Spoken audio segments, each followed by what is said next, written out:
Miami Hurricanes last year finished 5-11, last place in the ACC. This was a big disappointment considering the talent they have on this team, the expectations that the fans and the staff had. Um, really big disappointment. So they really needed to get back to the basics, really build this team, especially on the defensive side. I think their biggest need was defensive back. Unfortunately, the first round they weren't able to find the value at pick 9, but what they did get was probably one of my favorite offensive linemen to come into the NCAA in a long time. This is Lewis Harden. Here's a right tackle who has great feet, 65 speed and acceleration, which is pretty much maxed out for a guy his weight.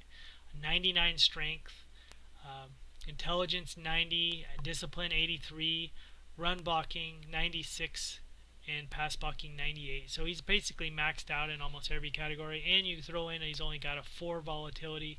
He's basically as sure as it gets in the offensive line. Probably going to have a guy that can be penciled in as a starter from day one and probably play for the next 11 years for Miami and give that young quarterback who he won the Heisman Trophy just a few years ago, Paul Johnson, and so they're trying to get him back to form. They got weapons. They got Long Gordon. They got some good weapons. They did lose Hudak, but I still think they got enough firepower. You add this offensive lineman to the group, and I really think it improves that offense. And in the second round, they were able to nab a defensive back, which I thought they might do in the first round, but they were able to get Gregory Bostic. And what Bostic is basically a first-round talent. Fortunately, he just has high vol. He's got a 90 vol, so that made him drop. But he's got 81 speed, 88 acceleration, and 95 strength. So he's got physical skills you don't usually find in the second round. So that's good.